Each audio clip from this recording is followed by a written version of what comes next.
শ্যামাপ্রসাদ মুখোপাধ্যায়ের মাটিতে কিন্তু বঙ্গজয় বিজেপির। শ্যামাপ্রসাদ মুখোপাধ্যায়ের স্বপ্ন পূরণ করলো মোদি অমিত শাহ এবং তারপরে আজই রাজ্যে আসতে পারেন অমিত শাহ এবং রাজনাথ সিং, এমনটাই কিন্তু খবর মিলছে। জয়ী বিজেপি প্রার্থীদের সঙ্গে বৈঠকের সম্ভাবনা রয়েছে। 9 তারিখ শপথ নিতে পারেন নতুন মুখ্যমন্ত্রী।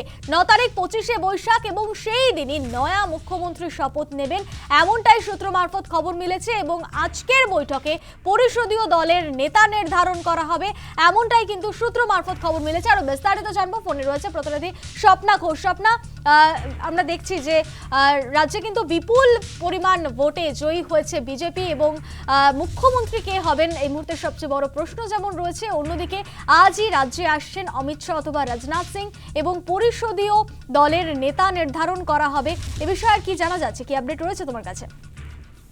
তোমাকে প্রথমেই জানাবো যে বিজেপি যে মার্জিন রেকর্ডে জয়লাভ করেছে এবং তারপরেই কিন্তু আমরা জানি যে বিজেপির তরফ থেকে মুখ্যমন্ত্রী কে হবে, অর্থাৎ পরবর্তী মুখ্যমন্ত্রী আমাদের রাজ্যে কে হবে সেই নিয়ে একটা জল্পনা ছিল সাধারণ মানুষের মধ্যে যে বিজেপি যদি জেতে, কারণ শুধুমাত্র রেজাল্টে অর্থাৎ ফলাফলের পরেই নয়, এই রেজাল্টের আগেই কিন্তু একটা জল্পনা ছিল যে বিজেপি যদি জেতে তাহলে রাজ্যের মুখ্যমন্ত্রী কে হবে সেই নিয়ে কিন্তু একটা জল্পনা ছিল।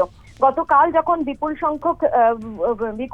সংখ্যক আসন নিয়ে বিজেপি জয়লাভ করলো, তারপরেই যে খবর আমরা পেয়েছি যে আজকেই কিন্তু রাজ্যে আসতে পারে কেন্দ্রীয় নেতৃত্ব। তাদের মধ্যে কারা রয়েছে তোমাকে জানিয়ে রাখবো, কেন্দ্রীয় স্বরাষ্ট্রমন্ত্রী অমিত শাহ যেমন রয়েছে, পাশাপাশি রাজনাথ সিং, দুজনেরই আসার কথা আছে। কিন্তু রাজনাথ সিং এর উপরই কিন্তু যেটা বিজেপি সূত্রের খবর দায়িত্ব দেওয়া হয়েছে যে আজ তিনি কলকাতায় আসবেন এবং যে সকল জয়ী প্রার্থী রয়েছে বিজেপির তাদেরকে ডাকা হবে, নিউ টাউনের একটি হোটেলে তাদেরকে ডাকা হবে এবং তারপরেই পরিষদীয় দলের একটি বৈঠক করা হবে।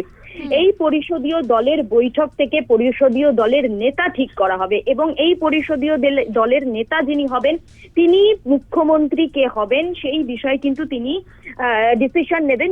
প্রধানমন্ত্রীর নির্দেশেই কিন্তু এই পরিষদীয় দলের বৈঠক হতে চলেছে। পাশাপাশি তোমাকে জানাবো, এই পরিষদীয় দলের নেতা তিনি রাজ্যপালের কাছে যাবেন এবং তারপরেই রাজ্যপাল অনুমতি দিলে মুখ্যমন্ত্রী কে হবে সেই বিষয়ে ডিসিশন নেওয়া হবে।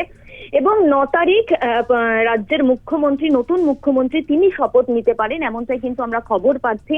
9 তারিখকেও কেন বাছা হয়েছে স্নেহা তোমাকে জানাবো। 9 তারিখ রয়েছে 25শে বৈশাখ এবং রবীন্দ্র জয়ন্তী এবং বাঙালির সেই দিনটিকেই কিন্তু হাতিয়ার করছে বিজেপি, কারণ বিজেপির উপর যে দাগ রয়েছে যে বাঙালি বিরোধী, সেই বিরোধী দাগকে কাটাতেই কিন্তু 9 তারিখ বেছে নেওয়া হয়েছে।